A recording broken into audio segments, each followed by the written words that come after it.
Mais pourquoi en 2020, vous avez envoyé vos gens casser les machines pour enrôler les Ivoiriens? Quel est le droit qui vous a permis de faire ça? Les images circulent encore.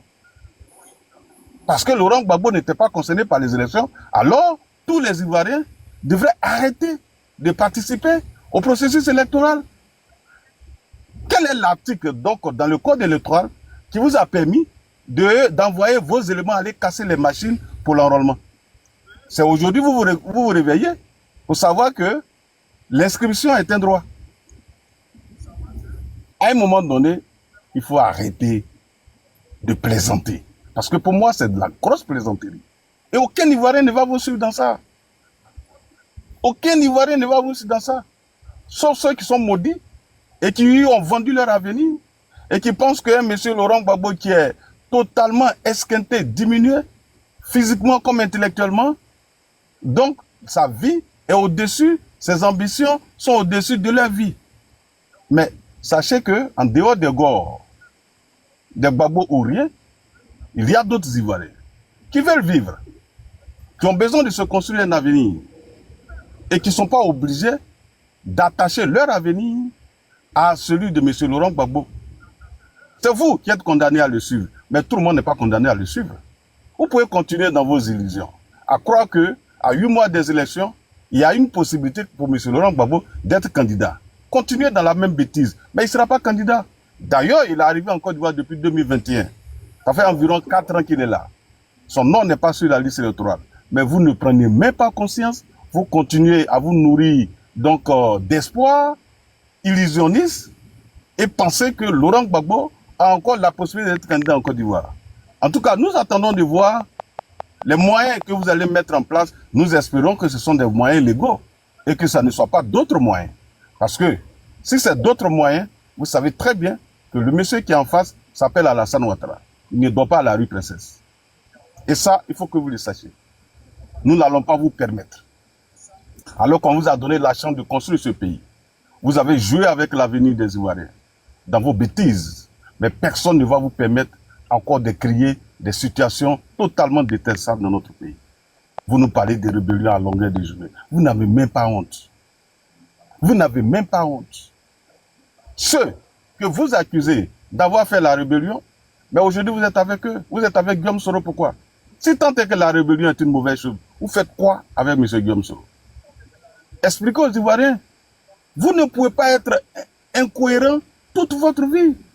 À un moment donné, il est temps de vous asseoir et faire une analyse de votre propre conscience et de votre propre passé. On ne sait pas si entre vous et M. Laurent Gbagbo qui ment. Parce que Laurent Gbagbo a dit dans ce pays que M. Guillaume Soro avait la partie inutile de la Côte d'Ivoire et que lui détenait 98% de la production nationale. 98% à repartir sur 40% donc du territoire. 98% de la production sur 40% du territoire. Mais qu'est-ce que vous en avez fait? Vous avez passé votre temps à distribuer nos ressources à d'autres pays, à vos amis, à la France et à des mercenaires français tels que les Jacques Lang, les Bernard Oudin. Voilà ceux à qui vous avez donné nos ressources. Et vous pensez qu'un Ivoirien qui veut des écoles, qui veut des hôpitaux et qui veut un avenir, va encore prendre le risque de confier son avenir à M. Laurent Gbagbo et à toute cette clique-là. Non, les amis, arrêtez un peu de rêver. C'est vrai, rêver, ça donne donc vie, ça fait espérer, mais rêver debout, ce n'est vraiment pas un bon rêve. Et ça, nous voulons vous appeler à la raison et de ne pas continuer à croire que le miracle existe. C'est vrai, le miracle peut exister, vos prophéties peuvent exister, mais à un moment donné, il faut comprendre qu'ils ont des limites. Que vos miracles, en quoi vous croyez, ont des limites. Et tout n'est pas possible.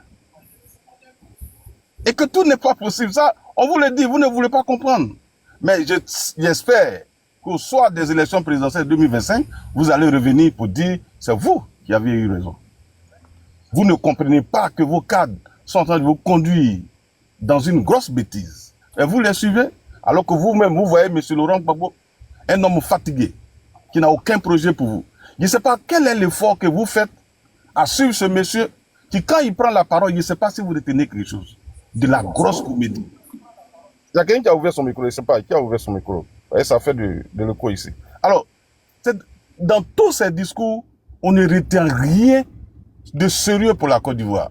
Si ce n'est pas des 10 francs comme taxe sur la boîte de sardines, c'est une taxe sur le national. Voilà ce que vous proposez aux Ivoiriens. Vous n'avez aucun projet, aucun programme. Vous avez été au pouvoir. La Côte d'Ivoire vous a donné la chance de démontrer ce que vous pouvez faire. Mais qu'est-ce que vous avez pu faire en retour? Zéro. Vous n'avez rien pu démontrer. Et vous voulez encore revenir au pouvoir. Vous dites, celui qui créait la guerre, c'était Alassane Ouattara. Donc, comme quelqu'un l'a dit tout à l'heure, ça veut dire l'opposant, il était plus puissant que le président et le chef de l'État qui était à la tête de notre pays. On a confié notre pays à quelqu'un qui n'avait aucune responsabilité à assumer. Son opposant était plus fort que lui. Mais maintenant que tu vas venir au pouvoir, en ce moment, il avait 55 ans. Aujourd'hui, il a 80 ans. Ce qu'il n'a pas pu faire, il n'a pas pu garantir la sécurité pour les Ivoiriens à 55 ans. Aujourd'hui, à 80 ans, avec un parti aussi diminué, qui a 2 mairies, c'est maintenant que tu vas assurer la sécurité des Ivoiriens. Mais à un moment donné, il faut respecter les Ivoiriens. Nous ne sommes pas tous des idiots. Il faut arrêter un peu. Alors moi, je m'arrête là parce que je croyais que nos amis allaient avoir des arguments, mais bon, Bijou d'Afrique, c'est pas... Kokora, il avait dit un truc là. Je peux avoir une motion, s'il vous plaît. Non, Akwasa avait dit que Denis Kobena, que pourquoi est-ce que Ouattara, nous on n'a pas choisi Denis Kobena à la place de Ouattara en 2000. Akwasa a dit ça. Denis Kobena est mort quand? Quand on parle, il faut écouter. Tu m'as entendu dire cette phrase à 95, quand vous avez critiqué le code électoral. Oui. Il faut écouter. Oui, mais 95 là. Oui, Denis Kobena là, lui était là encore. Ah, toi aussi, tu sais même pas que Denis Kobena était là. Denis Kobena là. C'est lui, Denis Kobena là. Allô, il est où? Faut laisser faire ma motion. Je ne sais pas où tu es parti là. Pasco, Kokora, il n'est pas là, il est parti là. Okay. Kokora, Voilà. oui. Donc on va je veux montrer quelque chose. Il y a la reine qui attend là. Depuis tout à l'heure, elle attend. Moi, j'avais voulu montrer quelque chose rapidement. Hein? J'avais voulu montrer quelque chose rapidement. Vas-y. Tu peux me mettre en grand, s'il te plaît? Oui, attends.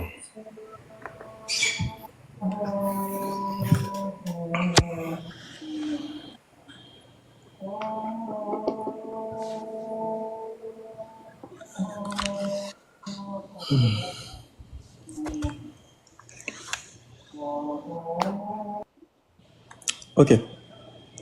Quand je parlais tout de suite par rapport aux élections